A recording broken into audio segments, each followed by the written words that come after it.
북한에서 네. 화성 18형을 쐈는데요. 네. 제가 좀 재밌게 본 것은 발사 훈련이라고 그랬어요, 선생님. 네.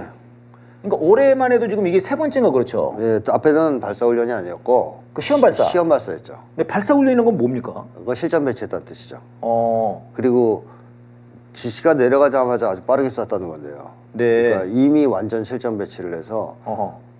발사 명령이 떨어지는 순간 예. 바로 꺼내 쏠 수 있게 지금 준비가 끝났다. 그 김종대 의원도 그 얘기를 하시더라고요. 네, 네, 네. 지금 굉장히 빠르다. 네, 김동엽 씨도 그런 얘기하고. 아, 김동엽 씨도. 네, 네네. 그런 얘기를 했죠. 명령하니까 바로 그냥 바로, 쏜다. 아, 바로. 김동엽 교수가 하는 얘기였군요. 네네네. 바로 쏜다. 그거 보고서 이제 발사 훈련이라는 거죠. 아, 그러니까 이제 실전 배치 끝났다는 얘기입니다. 이제 이미 화성 18형은. 그리고 네. 이걸 쏘면서 뭐라 그랬냐면 네네. 미국한테 뭐라 했단 말이죠. 예. 워싱턴 얘기도 꺼내면서 어허. 우리가 어떻게 반응할지, 어떻게 대응할지를 똑똑히 보여줬다 이런 식으로 표현했단 말이에요. 예. 그러니까 미국이 경거망동하거나 도발을 하면 우리는 미국과의 전면적인 핵전쟁까지 불사할 거다. 네네. 그런 의지가 있다. 예. 그리고 본토를 반드시 칠 것이다. 이걸 이제 보여준 거거든요. 본토 협박. 예, 본토에 대한 공격을 네. 분명하게 하겠다는 것을 표현한 거죠. 이게 미국은 좀 짜증나겠어요. 짜증- 미국은 이제 한반도에서 끝나도 좀 한반도에서 전쟁이 끝났으면 좋겠는데 예, 짜증이 나는 게 아니라 무섭겠죠. 무섭다. 당연히 무섭겠죠. 네. 본토에 미사일 날라오면 뭐 백악관 빼고 떨어질까요? 바이든 머리가 철머리라서 괜찮겠습니까? 네. 당연히 무섭죠. 아, 아무리 미국의 제국주의자들, 기득권자들이 예. 모험주의자고 날뛰어도 미국 자체의 미사일, 핵미사일 떨어지는 건 감당하기가 네. 힘들죠. 그래서 네네. 미국한테 굉장히 큰 공포를 줄 수밖에 없고 네. 또 인공위성까지 쏴서 정찰위성까지 쏴서 예. 좌표 다 찍고 있는데 더더욱 무섭겠죠. 네. 근데 사실 작년에 계속 북이 강경 대응을 하다가 네네. 약간 주춤했어요 올해. 별로 안 보여줬습니다. 그렇습니다. 그래서 사람들이 뭐냐 했는데 네. 결국에는 확인된 게 아하. 정찰위성에 집중한 겁니다. 네. 정찰위성 쏠 때까지 만리를 보는 눈. 네네 네. 그걸 가지려고 네. 그때까지는 그쪽에 집중하면서 총력을 기울인 것 같아요. 아하. 근데 드디어 이제 올렸지 않습니까? 네. 정찰위성을.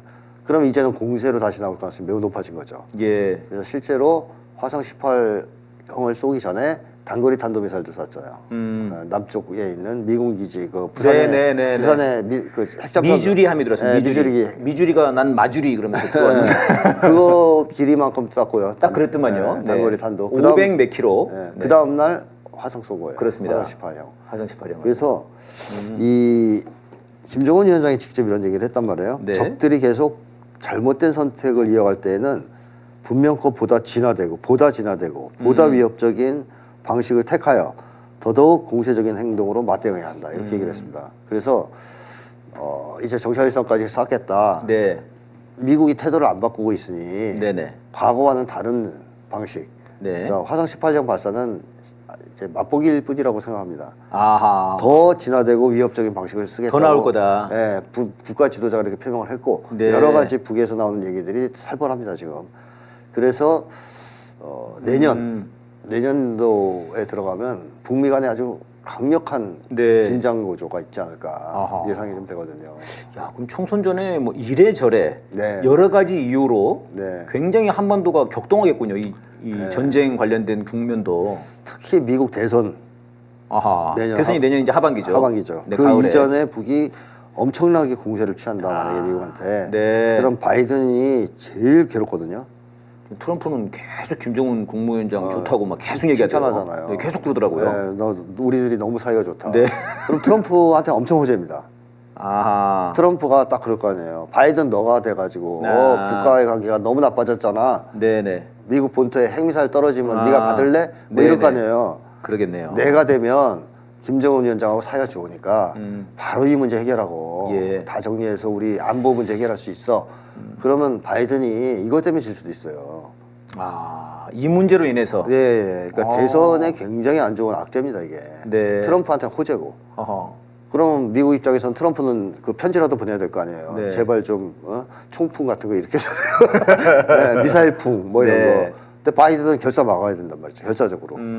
이 과정에서 북쪽은 당연히 지금 이런 의사를 표명했기 때문에 네. 미국이 계속 한미일 군사동맹 강화하고 또 북은 1년 내내 올해 군사훈련을 했단 말이에요. 예. 그런 걸 계속하면 당연히 좌시하지 않고 이제 본격적인 강경 행동으로 나갈 것이다. 네. 과거와는 다른.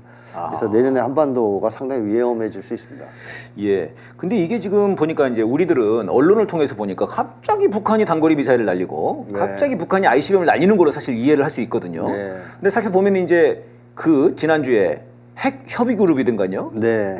그 김태효가 미국에 가가지고 네. 이런 그 이제 아무튼 훈련에 앞으로는 핵을 쓰자. 네. 뭐 핵 관련은 훈련을 하자. 네. 뭐 이런 걸 했고요. 그다음에 지금 미줄이라고 그 한국 핵 추진 항공모함이더만요. 근데 이런 것들은 이제 어느 나라에 가든지 간에 그 주변을 굉장히 긴장시킬 수 있는 건데 그럼요. 이런 게 좀 들어와 있다는 건데 이거 언론이 이걸 안 밝혀주니까. 드론이 아니라 수시로 들락거립니다 지금. 네네. 핵 전략 자산들. 그러니까요. 그러니까 지금 굉장히 위험한 상황인데 네네. 이거를 알려주지 않으니까 이거 북한이 자꾸 왜 저래? 그렇죠. 이렇게 이해를 할 수 있다는 거죠 언론들이. 네네. 그러니까 우리 국민들이. 일절 보도를 안 하니까. 그러니까요. 갑자기 터진 걸로 생각할 수 있는데. 그러니까 이런 상황이 전쟁이 터지면은 북한 책임으로 보이겠어요. 그렇죠. 국민들 입장에서 그럴 수 있죠. 네네. 쟤들 왜 저래? 근데 상대방 입장에서 보면 1년 내내 남쪽에서 한미일 그러니까요. 군사훈련 또는 핵자 산 전개 네네. 이런 걸로 위협을 당했기 때문에. 그리고 저는 이 과정에서 제일 가슴 아픈 게 네. 일본하고 군사훈련하는 게 아. 당연시되고 있다는 겁니다. 네네. 처음에는 일본하고 어떻게 우리가 군사 협력을 할 수 있느냐 맞습니다. 막 저항이 굉장했잖아요. 네. 또 일본의 식민지를 전락하는 것이냐. 음. 근데 지금 매일 합니다. 일본이랑 훈련을. 예. 이제는 그냥 다들 포기한 것처럼 상수가 돼버렸습니다. 상수가 돼버렸습니다. 예. 이거 참 슬픈 일이죠. 그러니까 지금 그 한미일 미사일 경보 정보 실시간 공유 체계 가동에 들어갔다고 그러는데 네. 이거 관련해서는 이제 김종대 의원도 그런 얘기를 하셨더라고요. 이거는 우리한테 이득이 안 된다. 그럼요. 일본이 우리에게 주는 정보는 없다는 거예요. 네. 우리가 일본에게 주는 정보. 그러니까 일본 좋은 일만 시킨다는 거고. 사실은 미국 좋은 네. 일 시키는 겁니다. 미국. 네네. 탄도미사일 쏘면 이렇게 날아간단 말이에요. 예, 대체로. 그러면 미국이 탄도미사일을 처음 쐈을 때 쏜 초기에 발견해야 되거든요. 네. 이걸 지네 나라 멀잖아요. 그럼 어디서 해줘야 되느냐? 네. 한국, 일본이에요. 한국, 일본 이걸 해주면 미국이 미사일 쐈어. 정확하게 각도를 알 수가 있고. 그렇게 이제 하려고 네, 한 거죠. 네. 한국한테는 아무 도움이 안 돼요. 네. 왜냐하면 한국에서 미사일을 만약에 북이 쐈다 남쪽을 향해서 네. 그럼 대륙간 탄도미사일 쏠 리는 없습니다. 네. 그렇죠. 단거리 미사일을 네, 쏘지. 네. 단거리 미사일은 서울에 오는 시간이 얼마 안 걸려요. 네. 뭐 아무리 길어야 뭐 10분도 안 걸립니다. 음. 몇 분이면 바로 와버리죠. 한반도 전 지역은 미사일 발견 횟수 그러면 벌써 떨어진 거예요. 네. 그러니까 이 한미 미사일 경보, 한미일 미사일 경보 체계가 이거 만들어졌다 자체는 해서 남쪽에 안 보이는 아무 도움이 안 돼요. 한국에 도움이 되는 게 아니라 미국에 도움되는 사실상 거죠. 미국에 도움이 되는 거. 그러니까 미국에 이건 부역하는 체제라고 봐야 돼요. 예. 그러니까 미국을 위해서 한국과 일본이 봉사하는 체제다 이렇게 보는 게 틀린 거죠.